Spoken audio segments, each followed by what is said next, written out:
नमस्कार जय जगन्नाथ मु राजश्री आपण को राजेश पटना फोर्ट को बहुत स्वागत करुच्ची आ भगवान पाखे प्रार्थना करुच्ची आपण परिवार सहित खुशी रहतु सुस्थ रहतु। आज मुझे सहित शेयर कर जाऊँगी भेज बिरियानी जोटा कि बहुत कम समय बहुत कम जिनस आम घर थी सामग्री सहित आम बनई पार आपड़ थरे बनइले आपन को डेली बन खायापी इच्छा हे। चलतु आ लेट न करमर भेज बिरियानी स्टार्ट करवा। देखु ये मु बासमती बिरियानी चाउल नहीं जाइए पुणी यही कप्रे मु 4 कप मापिकी नहीं आपण क्वांटिटी हिसाब से आप जी दरकार आपण ने सहित आपण आ जगार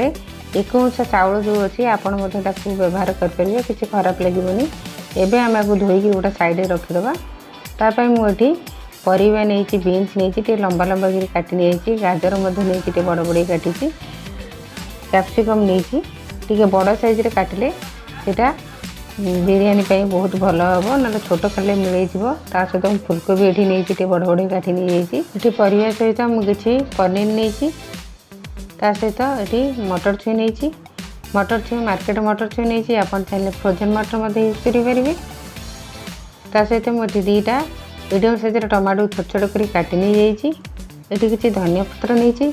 पुदीना पत्र नहीं धनिया पत्र पुदीना पत्र निहाती आम दरकार ये बिरियानी टेस्ट बढ़ी थाए। सहित 2टा मीडियम साइज मुझे छोट छोट कर प्याज काटी नहीं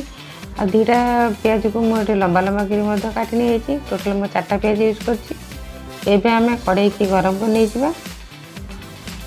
गरम हो सारापर आपड़ पसंद हिसाब से तेल देवे तेल गरम हो सारे आम जो पनीर रखी ये आम भाजी नहीं जावा बेसी भाजवानी बेसी भाजिले टाण लगे आम आपको सालो फ्राए कर नहीं जावा एमती भाव में आम आपको भाजी नहीं जावा। देखु ये आमर प्राय आमर भजा रेडी होगा आम एवं आपको गोटे प्लेट को काढ़ी नहीं जावा।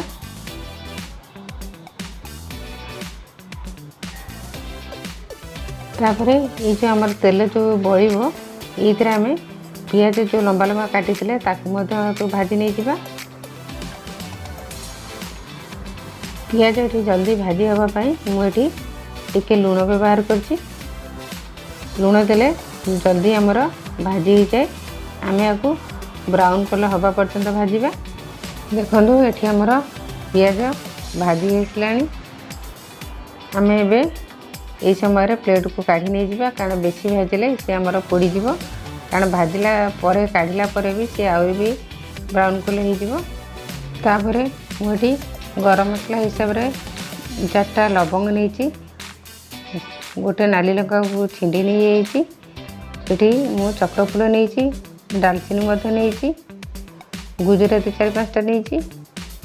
सहित तेजपत्र 2टा नहीं आउ जीरा गोटे स्पून हम नहीं आम को सब तेल देदेवा दे सारापर आम जो पियाज गुंड गुंड रखी भाजी नहीं जावा। से पियाज बेसी भाजी बेसी भाजिले पुणी जलीज भाजी सारापर जो परिवा सब काटिक रखी से देदेवा सब एका सागर पकई नहीं जावा। परिवा दे सारापर तापर मटर छुई जो रखी देदेवा। तापर मुझे स्वाद अनुसार लुण नहीं 2 स्पून मु लुण व्यवहार करी भल भाव आपको मिसई नहीं जावा। तापर मुझे गुंड मसला हिसाब से नहीं हलदी गुंड धनिया गुंड जीरा गुंड गरम मसला ये बिरियानी मसला सहित ये अदा रसुण पेस्ट दही किसी 2 स्पून हम भल भाव फेंटी नहीं एवं आम परिवा टी भल भाव भाजी नहीं जावा। तापर टमाटो जो आम काटिक रखी ये देदेवा टमाटो दे सारापर आपको भल भाव आम भाजी नहीं जावा। तापर ये गुंड मसला हिसाब से गरम मसला धनिया गुंड जीरा गुंड हलदी गुंड गोटे गोटे स्पून नहीं ये बिरियानी पाउडर मु 2 स्पून नहीं आपको ये देकर भल भाव आपको मिसई नहीं जावा।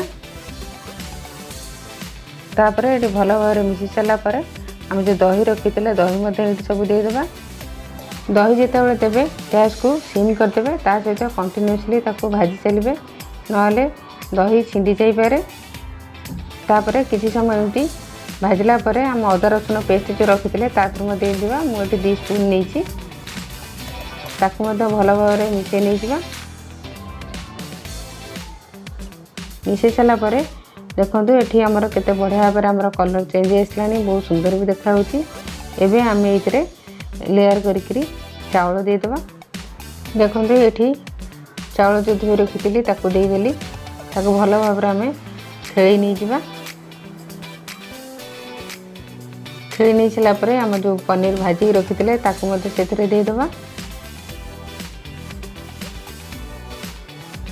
पनीर दे सारापर ये धनिया पत्र किसी नहीं देदेबा पुदीना पत्र किसी देदेबा ता सहित घी मुझे गोटे स्पून देकी घी निश्चित भाव देवे आ बहुत बढ़िया बास्ना आसे ता सहित ये पियाज जो भाजी रखी किसी देदेबा तापर बाकी जो चाउल थिला ताकू मत आउ गोटे लेयर देदेबा दे सारा पर ये सेम प्रोसेस रे आम ये धनिया पत्र पुदीना पत्र आउठी बाकी पनीर जितक था सब देदेबा दे सारापर आम पियाज जो थिला ताकू देदेबा आउ घी गोटे स्पून लास्ट को दबा आम ये किसी कलर यूज करने तेना आम घर जिनस आम करवा ये किसी लुण ऊपर देदेबा स्वाद अनुसार तापर आम जी चाउल नहीं ता डबल पानी नवा मुझे 4 ग्लास चाउल नहीं तेणु मुझे 8 ग्लास पानी देवी आपको एमती पानी दे सारापर तापर आम को टिके मिसई नहीं जावा तापर आम ये कभर करी हाई फ्लेम रे फुटिया पर्यंत छाड़ीदबा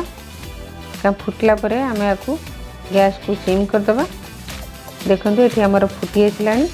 गैस को ये आम सिम कर 45 मिनट पर्यंत छाड़ीदबा देखो ये आमर हो गला आम ए चेक कर नहीं जावा देखो केते बढ़िया भाव आमर चाउल एकदम गोटा गोटा बढ़िया होती एबे आम आपको 5 मिनट पर्यंत सेमती कभर करके छाड़ीदबा तापर 5 मिनट पर एबे आम रेडी हो सर्व करने ये देखिपे बिरियानी आमर केते बढ़िया होती एकदम गोटा गोटा होती आउ बहुत सुंदर भी देखा बहुत टेस्टी आशा करुँच आपन भिडियोटी बहुत भल लगी जब भल लगी था गोटे लाइक करूँ फैमिली फ्रेंड रिलेटिव सहित शेयर करूँ आउ जब आप मो चैनल नुआ प्लीज सब्सक्राइब कर बिल्कुल भूलुनि सब्सक्राइब कर सहित पाखे बेल आइकन प्रेस कर जहाँफल नुआ नुआ वीडियो नोटिफिकेशन आपण सहज पहुँच पारे देखो ये आम रायता रेडी हो रायता सहित खाइबे बिरियानी बहुत टेस्टी लगे बहुत बढ़िया लगे निश्चित भाव में घरे गोटे थर ट्राए करूँ आप अनुभव मो सहित शेयर करूँ कमेंट माध्यम thank you so much for watching पुणी आपन सहित देखा आउ गोटे नुआ वीडियो थैंक यू।